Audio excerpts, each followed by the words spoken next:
menyusup ke rumah dengan mengendap-endap, lalu menikam, mematahkan tulang, dan bahkan memenggal kepala si korban.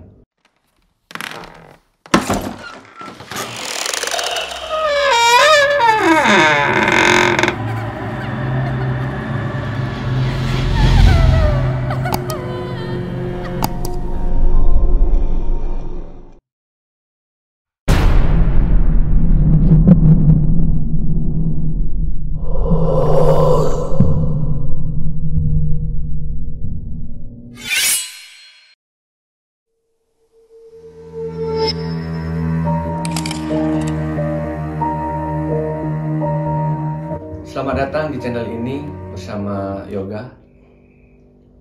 Indonesia terkenal dengan tragedi kelam-kelamnya seperti Perang Sampit di Kalimantan, kerusuhan Poso di Sulawesi, pembantaian ulama oleh PKI di Madiun, dan masih banyak lagi.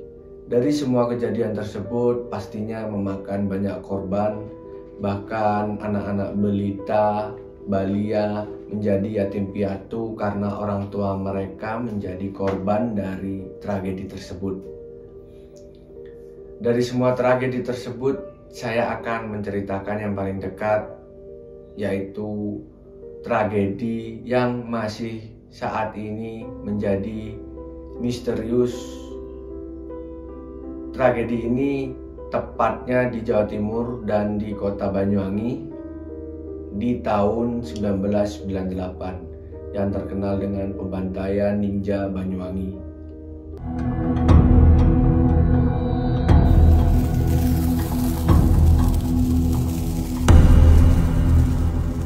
Dan targetnya yaitu aktivis-aktivis ilmu-ilmu hitam yang biasa kita kenal dukun, santet, dan tenun.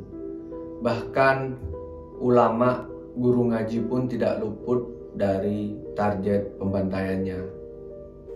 Sayangnya hingga saat ini kita juga tidak tahu siapa dan apa motif pembantaian ini dan siapa dalang dibalik semua pembantaian ini. Ada dua versi yang mengatakan bahwa versi pertama, ninja tersebut hanya orang-orang terlatih yang menggunakan senjata dengan berpakaian serba hitam, dan versi yang lain, mereka memiliki ilmu-ilmu yang tidak masuk akal, seperti mereka bergerak dengan cepat dan ringan, bahkan mereka mampu melewati dari satu sisi rumah ke sisi yang lain. Bahkan mereka juga mempunyai ilmu-ilmu yang tidak masuk akal, seperti yang dikatakan oleh korban yang menangkap basah ninja ini yang bernama Zainuddin, bahwa ninja ini setelah tertangkap tiba-tiba menjadi orang gila. Mungkin itu satu alasan bahwa kasus ini tidak pernah terselesaikan, karena setiap dari anggota tersebut mungkin sudah melakukan perjanjian yang mistis, yang bila mana mereka tertangkap, mereka tidak akan mengeluarkan informasi-informasi yang membocorkan organisasi mereka.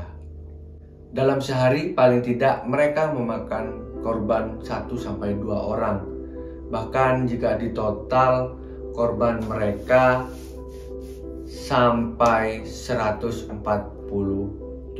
orang di Banyuwangi. Cara mereka membunuh atau menghabisi korbannya yaitu dengan cara-cara yang misterius dan membuat sekitarnya itu menjadi takut dan was-was.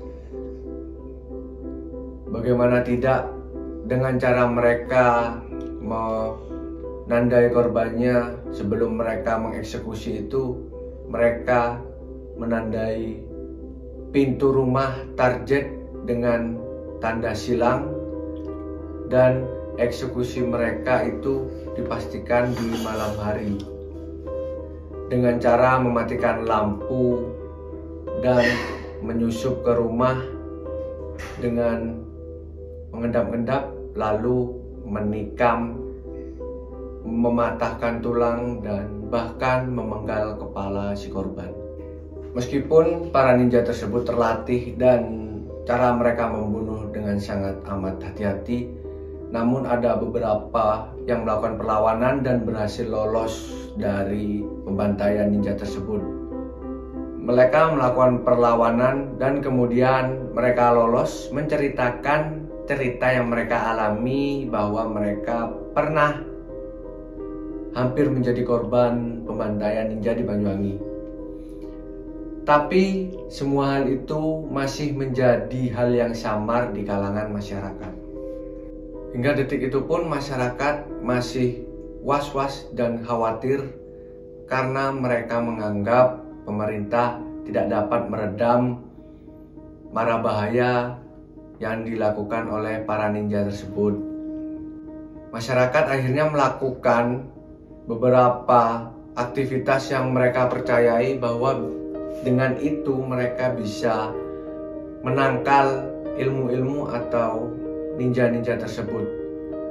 Dengan beberapa contoh seperti tiap malam mereka berjaga dan tidak tidur, bahkan mereka menutup pintunya sebelum maghrib dan memberhentikan aktivitas-aktivitas mereka sebelum maghrib. Dan tidak sampai di situ, masyarakat juga menanamkan kelor di beberapa titik rumah mereka untuk menangkal ilmu-ilmu yang mereka percayai bahwa bisa menyakiti diri dan keluarga mereka. Dan mereka juga membekali setiap wanita dan anak kecil dengan bambu kuning yang konon katanya itu dipercayai bahwa bisa menyakiti atau ninja tersebut jika mengenai bambu kuning tersebut akan merasa kesakitan. Lambat laun fenomena ini lenyap begitu saja, tidak ada tindakan, tidak ada peradilan. Bahkan sampai saat ini kita juga tidak tahu siapa dalang dibalik semua kerusuhan ini. Sekian cerita itu yang saya ceritakan, dan untuk kalian yang ingin sharing atau menceritakan pengalaman pribadi, pengalaman mistis kalian, bisa DM atau komen di video ini. Buat kalian mempunyai pengalaman horor, mistis, dan ingin sharing, di sini tempatnya. Jika kalian berdomisili di Jember, kalian bisa langsung merapat di sini. Kita akan sharing dan menceritakan kisah mistis dan horor